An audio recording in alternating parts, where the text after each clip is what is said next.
Riapre un altro pezzo della IML di Casarza Ligure, parte del piazzale e la stamperia torneranno in attività da lunedì. Stamani l'ordinanza firmata dal sindaco, alcuni dipendenti potranno così tornare al lavoro. Fate conoscere Gesù ai vostri figli, anche se piccoli, così il vescovo aprendo in cattedrale le celebrazioni per Nostra Signora dell'Orto. Durante l'offerta dei fiori è stato consegnato ai bambini un piccolo Vangelo. Apertura straordinaria del Museo Diocesano a Chiavari per le feste di luglio. Tra le numerose opere di arte sacra anche un dipinto dell'Annunciazione e una statua dell'Immacolata. Concerto omaggio a Nostra Signora dell'Orto, ricordando il 150° anniversario della morte di Gioacchino Rossini. Lunedì 2 luglio la tradizionale esibizione dell'orchestra Chiavari Classica e delle voci soliste. I giovani non sono un problema, ma devono essere inseriti come parte attiva nella comunità in cui vivono. L'analisi del pedagogista Andrea Marchesi nel seminario Narrazioni.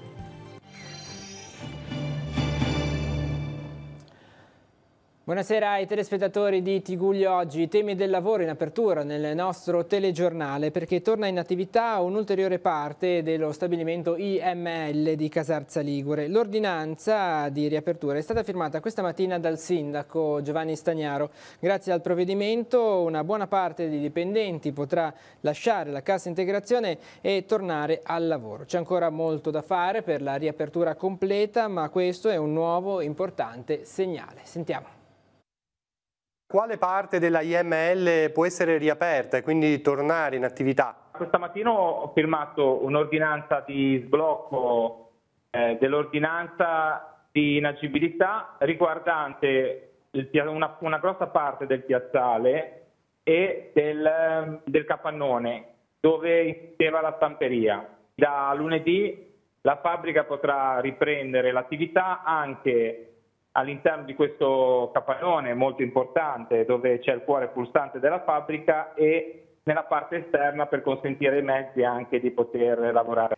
Adesso qual è la percentuale di ripresa dell'attività per la IML? Che cosa manca insomma? Manca soltanto la parte sottostante il movimento franoso che è venuto giù durante il brutto evento e quindi direi che un buon 80% è nuovamente agibile. Con l'ordinanza di questa mattina si aiuta anche un buon numero di lavoratori a tornare nella sede della IML? Sì, i lavoratori totali ricordo essere quasi 70 e di cui oggi 25 erano in cassa integrazione e con questo blocco dell'ordinanza consentiremo a una buona parte di questi lavoratori di tornare e al momento è previsto una cassa integrazione per meno di una decina di dipendenti. Adesso per la riapertura totale quali sono i prossimi step? Insomma, quanto tempo bisogna ancora aspettare?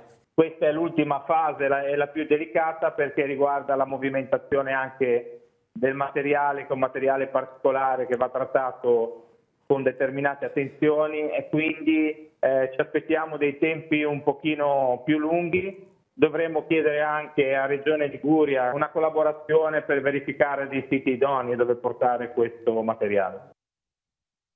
Restiamo nel Levante, forti critiche sono state espresse dal sindaco di Sestri Levante, Valentina Ghio, sul metodo e i contenuti della riorganizzazione della sanità emersa dall'incontro svoltosi a Chiavari giovedì sera che ha visto la partecipazione dell'assessore regionale Sonia Viale, notizia che troviamo sul nostro sito teleradiopace.com. Da anni chiedo che Regione e ASL presentino un piano completo con tanto di risorse disponibili e tempi di attuazione, che lo confrontino col territorio e che ascoltino anche le proposte che ne possono nascere. La strada invece, denuncia il primo cittadino sestrese, ancora una volta è stata quella di un'imposizione dall'alto, del mancato confronto, dei piani tenuti chiusi in un cassetto per tirarli fuori nel momento più opportuno, al convegno di un partito politico. Se la proposta di cui siamo venuti a conoscenza tramite i mezzi di comunicazione sarà quella e non ci saranno correttivi, conclude la Ghio nella nota, riteniamo che non vengano date risposte concrete ai bisogni di salute dei cittadini. Trasporti adesso, dal 1° luglio diventeranno 134 le corse di andata e ritorno sulle linee ATP esercizio tra Santa Margherita Ligure e Portofino. Su questa tratta, meta di numerosi turisti e ospiti, saranno aggiunte 24 corse. La scelta nasce dal fatto che la linea 82, pur lavorando a pieno regime, non sia riuscita in passato a soddisfare tutte le richieste. Il rafforzamento del servizio è previsto sino al 31 di agosto. Si è puntato soprattutto sull'incremento del servizio serale e notturno. Le altre novità che scatteranno a partire da domani riguardano l'inserimento del servizio bus per San Terenziano nelle linee di Levi con mezzi piccoli. Sono previste 4 corse per San Terenziano, 2 al mattino e 2 al pomeriggio. Lo stesso orario rispetto alla versione attualmente in vigore è stato migliorato con un passaggio aggiuntivo a Villa Oneto al mattino per soddisfare sia l'utenza pendolare che quella vacanziera. L'ultima segnalazione riguarda la fiera del 2 luglio a Chiavari, dalle 20 di domenica 1° luglio e per tutta la giornata successiva fino alle 24 del 2 luglio sono previste delle variazioni al normale servizio di linea dovute alla presenza delle bancarelle e alla conseguente variazione del percorso. Ed entriamo così a parlare delle feste in onore di Nostra Signora dell'Orto a Chiavari. Con l'offerta dei fiori a Maria in cattedrale hanno preso il via le celebrazioni in onore della patrona. Quest'anno ai piccoli presenti è stato consegnato un dono speciale, un Vangelo che i genitori potranno leggere loro o che in futuro potranno sfogliare da soli. Sentiamo. Fate conoscere Gesù ai vostri figli, anche se sono piccoli. È l'invito che il Vescovo ha formulato stamani in cattedrale, aprendo le feste in onore di Nostra Signora dell'Orto. Come sempre i bambini e le loro famiglie hanno portato in dono alla Vergine un fiore. Ma il fiore più bello siete voi, bimbi, ha esordito Monsignor Tanasini, circondato da un gran numero di piccoli.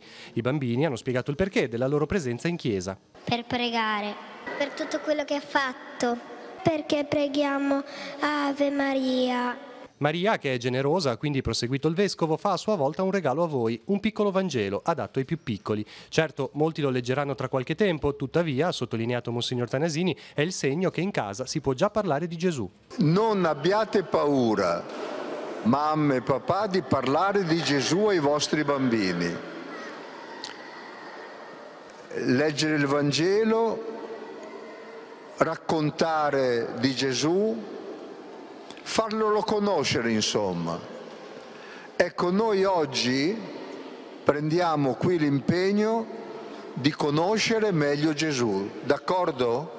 Parlare di Gesù ai propri figli? Molte famiglie già lo fanno, alcune di loro ce ne hanno parlato all'uscita della cattedrale. Che consiglio dare? Come parlare di Gesù in casa? Innanzitutto insegnando le preghiere ai bambini, anche se sono piccolini, magari, che ne so, anche il segno della croce, giusto le prime cose. Nel quotidiano, cercando di spiegare come ci si comporta nel rispetto, diciamo, degli altri, molto semplicemente, senza fare discorsi troppo complicati. Stefania, cosa pensi di questo regalo particolare? È molto bello perché questo regalo particolare che insegna cose su Gesù. È bello perché devo anche i bimbi imparare a stare con Dio. E tu come ti chiami? Massimiliano. Tu Massimiliano lo leggerai allora, dice tuo fratello. Ho già letto 2 pagine.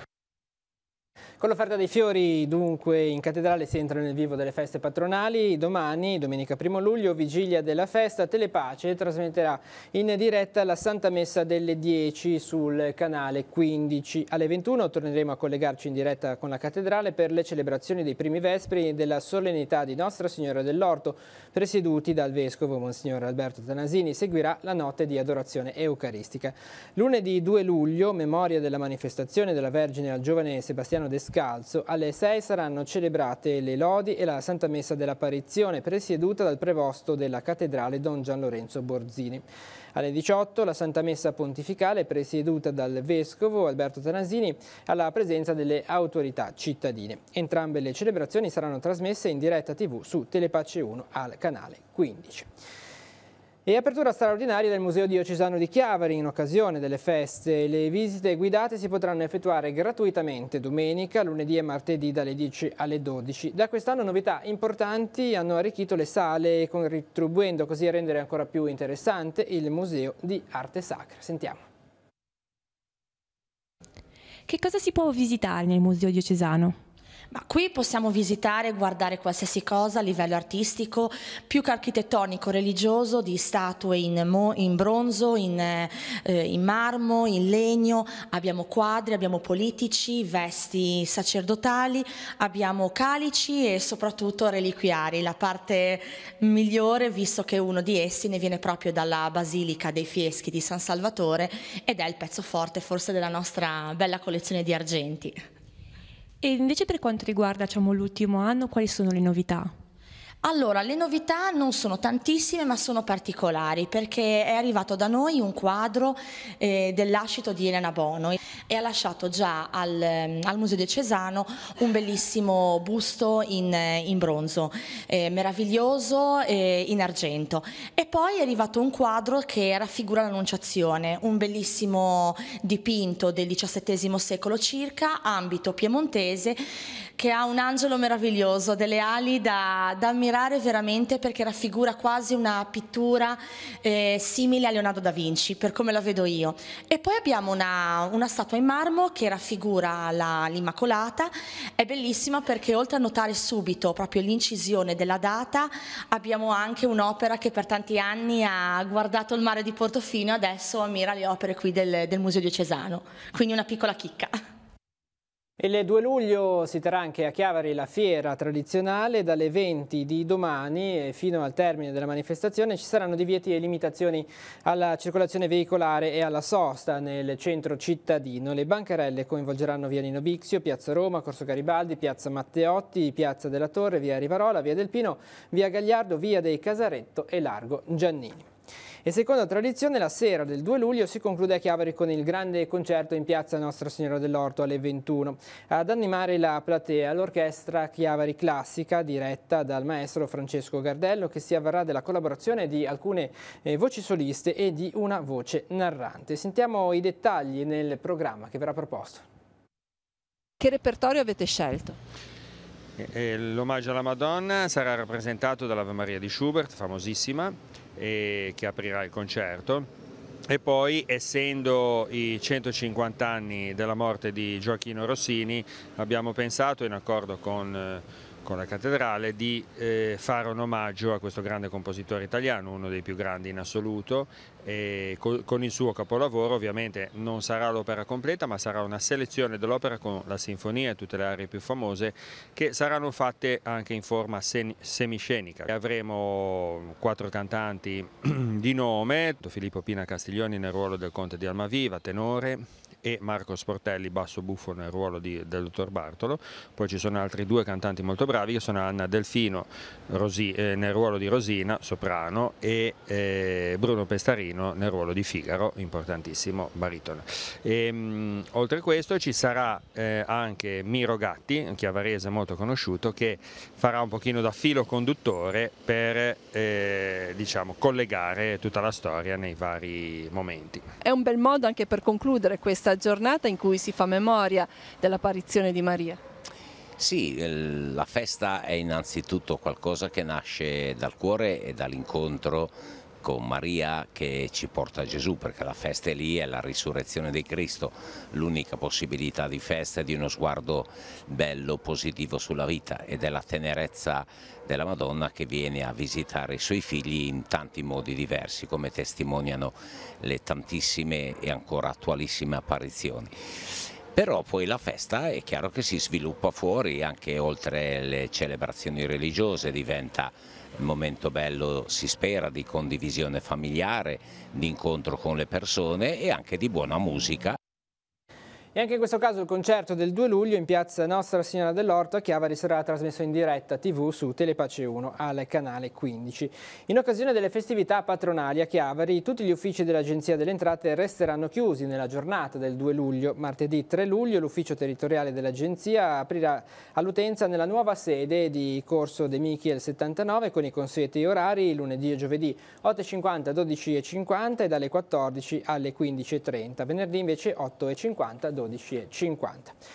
E anche la comunità parrocchiale di Castanielo di Lorsica è in festa per la solennità di Nostra Signora dell'Orto. Quest'anno la ricorrenza coincide con l'inizio dei lavori di restauro della cupola della chiesa, un progetto sognato dai parrocchiani da diversi anni. Domani alle 17 ci sarà la celebrazione della Santa Messa, presieduta quest'anno da prete Rinaldo Rocca e animata dagli amici del coro interparrocchiale della Val Malvaro. Seguirà la processione per le vie del paese con i fuochi pirotecnici di saluto alla Madonna. Successivamente sul piazzale della chiesa si terrà un momento di festa allietato dalla musica di Lucio Fulle con un rinfresco offerto dai parrocchiani.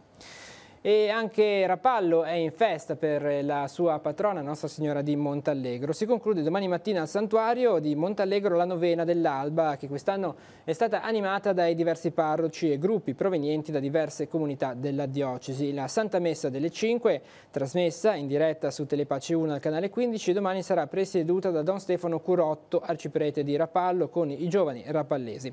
Alle 16 al santuario saranno celebrati i primi vespri dell'apparizione. Lunedì invece solennità dell'apparizione di Maria al contadino di Canevale Giovanni Chichizzola. Le sante messe al santuario saranno alle 6, 7:30, alle 9. Si svolgerà il pellegrinaggio delle parrocchie di Canevale e San Maurizio di Monti. Alle 10:30 la solenne celebrazione eucaristica presieduta da Monsignor Guido Marini, maestro delle celebrazioni liturgiche di Papa Francesco. Alle 16 i secondi vespri dell'apparizione presieduti da Don Matteo Prettico e alle 17 la Santa Messa celebrata da Don Stefano Libini. E vediamo il programma delle feste patronali nella Basilica dei Santi Gervasio e Protasio di Rapallo. Domani, domenica 1 luglio alle 8, sarà esposta l'arca argentea della Madonna alla presenza del Vescovo, Monsignor Alberto Tanasini. Seguirà la Santa Messa presieduta dallo stesso. Alle 16 in Basilica ci sarà l'omaggio floreale dei fanciulli alla Madonna. Alle 18 la Santa Messa presieduta da Monsignor Pino De Bernardis. Alle 21 il canto dei primi vespri e alle 21:30 il concerto del corpo bandistico Città di Rapallo col tradizionale saluto dei sestieri alla Madonna. Lunedì 2 luglio le Sante Messe alle 7, 8:30 e alle 18. Alle 10 ci sarà il solenne pontificale in Basilica presieduto dal Vescovo, Monsignor Alberto Tanasini, e trasmesso in diretta su Telepace 1 al canale 15. Seguirà alle 12 la tradizionale sparata del panegirico a cura del sestiere San Michele. Alle 18 la messa in Basilica sarà celebrata da Don Gianluca Trovato, rettore del santuario di Montallegro.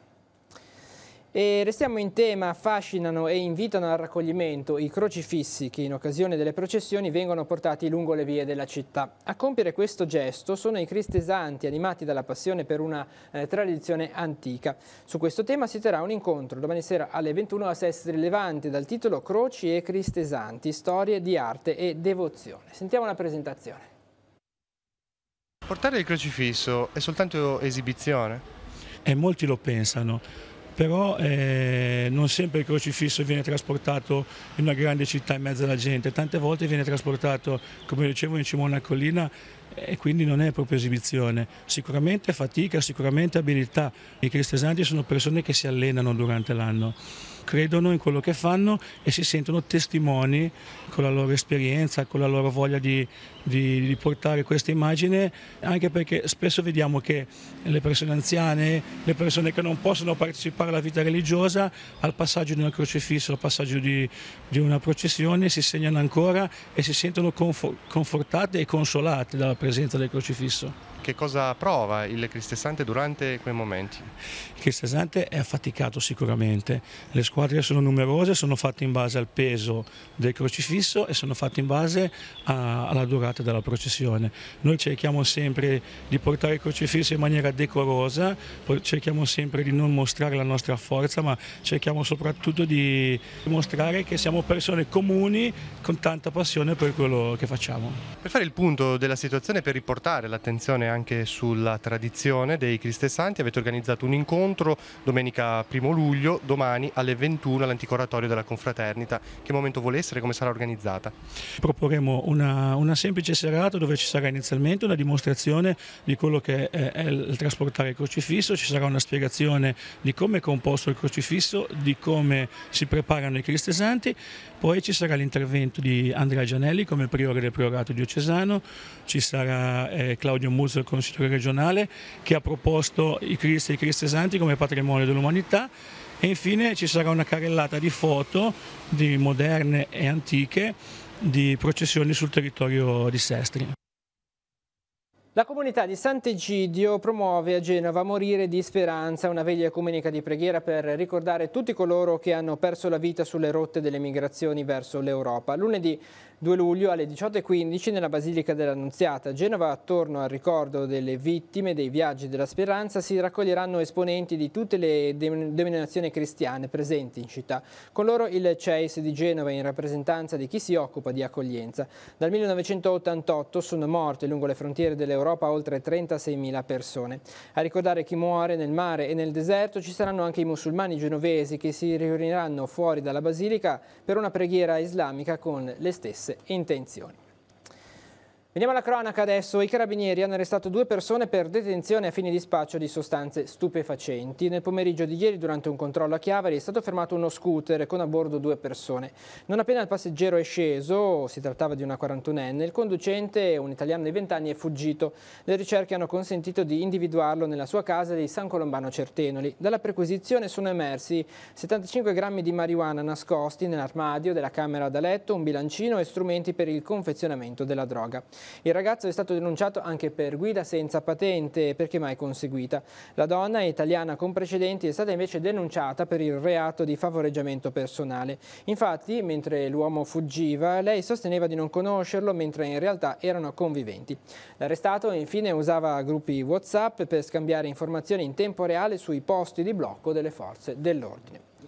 I carabinieri delle stazioni di Camogli, Portofino e Santa Margherita Ligure, a conclusione di un servizio di controllo del territorio, hanno deferito in stato di libertà 6 persone tra proprietari o gestori di strutture ricettive ad uso turistico per omessa comunicazione delle schede degli alloggiati.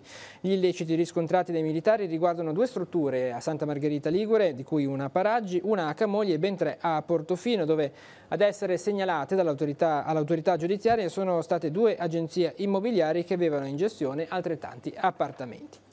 I carabinieri di Rapallo hanno invece denunciato 3 stranieri regolari sul territorio nazionale poiché ritenuti responsabili del furto di una mountain bike compiuto a Rapallo lo scorso 7 giugno ai danni di un cittadino rapallese. I denunciati hanno 34, 39 e 52 anni. 2 con precedenti e un incensurato, sono residenti tra Rapallo e Santa Margherita Ligure. Voltiamo pagina. Al Comune di Chiavari e gli enti del territorio che si occupano di giovani dall'età dell'infanzia all'adolescenza si incontrano ogni anno per fare il punto della situazione e delle azioni appropriate per il territorio. Quest'anno il momento si è svolto all'interno di un seminario dal titolo Narrazioni, con l'intervento del pedagogista Andrea Marchesi. Sentiamo. Un momento di confronto tra amministratori e operatori della rete socio-educativa sugli interventi in atto e sulle possibilità di sviluppo sul territorio a favore delle fasce d'età dall'infanzia all'adolescenza. Il seminario Narrazioni, ospitato nella sala conferenze del Banco di Chiavari, ha messo in rilievo 2 aspetti fondamentali. Il primo, quello che è stato interpretato, che è derivante dall'importante intervento fatto dal dottor Marchese, che ci ha aperto ad una visione diversa della realtà, a guardarne gli aspetti più educativamente rilevanti e soprattutto che ha dato una grossa speranza nella possibilità di un intervento educativo più efficace. Il secondo aspetto è quello di poter fare una valutazione, di avere un resoconto, un report di tutti gli interventi educativi che sono stati fatti sul territorio, molti.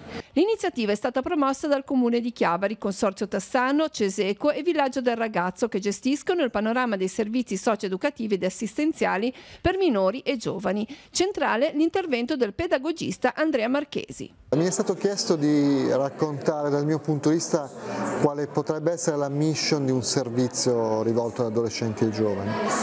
La prima cosa dal mio punto di vista è smettere di cercare di capire, studiare, analizzare chi sono, di cosa hanno bisogno adolescenti e giovani.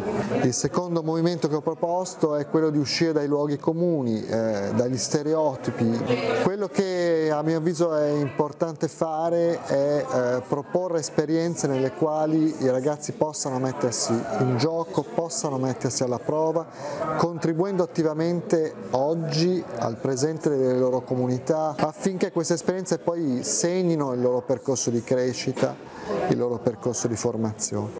E l'edizione 2018 del premio Bontà Don Nando Negri è stato assegnato alla classe terza F della scuola media Giovanni Pascoli di San Domenico di Cesena.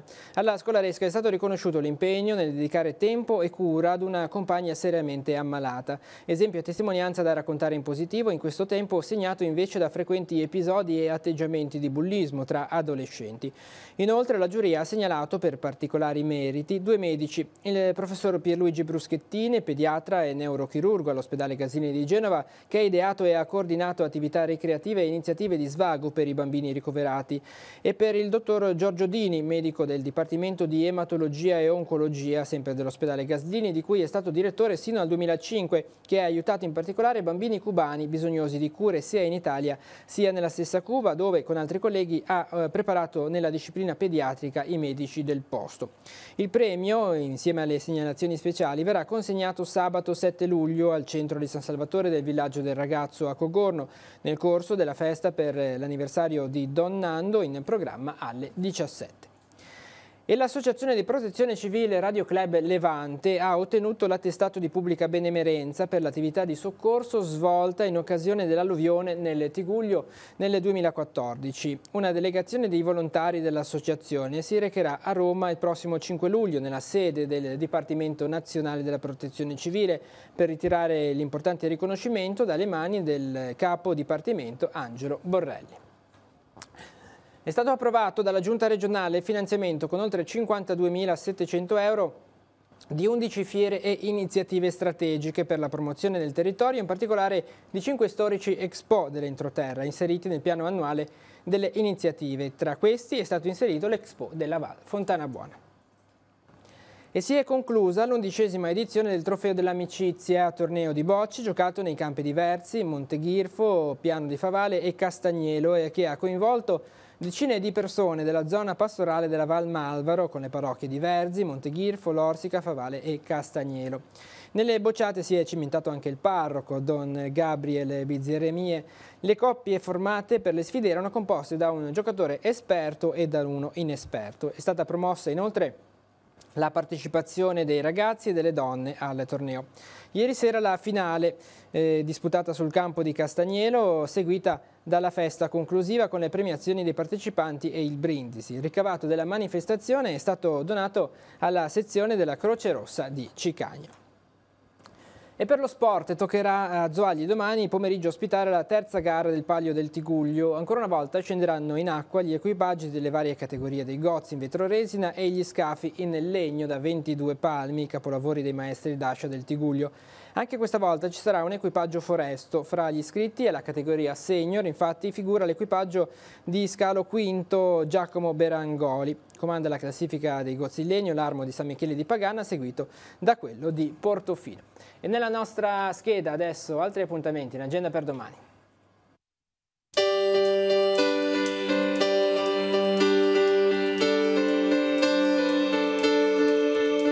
Appuntamenti in agenda per domenica 1 luglio. L'autoemoteca dell'Avis sarà in piazza Mazzini a Chiavari, dalle 8:30 alle 12:30, per una raccolta straordinaria di sangue.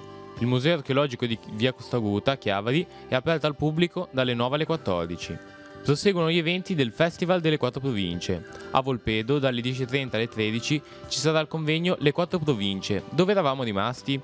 Intervista al territorio tra passato, presente e futuro, al mercato coperto. Nello stesso spazio, dibattiti con la guida escursionistica Evelina Isola, che illustrerà l'esperienza unica dei cavalli allo Stato Brado nel Parco dell'Aveto. Dalle 15:30, la premiazione della quinta edizione del concorso Percorsi letterari, dal Golfo dei Poeti, Shelley e Byron, alla Val di Vara. Si terrà al Parco Comunale Sandro Pertini di Sesto Agodano, alle ore 14:30.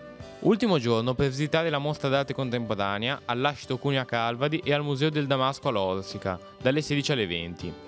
Alle 19 all'Ascito Cuneo, nel cortile esterno, una particolare performance. Federica Papapietro, in arte Freak Art, con il gruppo Neurospille darà una dimostrazione dal vivo di pittura con i piedi. Una realizzazione che attuerà danzando al suono del violino di Alice Nappi. Una serata di tango ai giardini di Via Piani a Carasco, con l'associazione culturale Tango Libero Levante. L'inizio alle ore 21. Appuntamenti in agenda per lunedì 2 luglio. La docente di marketing turistico digitale dell'Università Cattolica del Sacro Cuore di Milano, Roberta Milano, illustrerà il modo in cui cambia la comunicazione, il turismo 4.0, i social media come strumento di ascolto e aggregazione e molto altro. Nella sala dell'Auditorium di Confindustria Genova in via San Vincenzo, dalle 9.30 alle 12.30.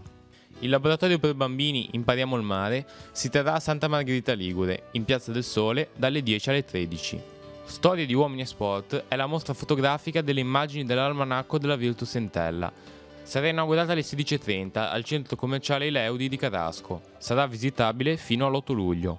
Continuano le iniziative estive proposte dal comune di Deva Marina. Alle 21 sul lungomare si terrà una baby dance.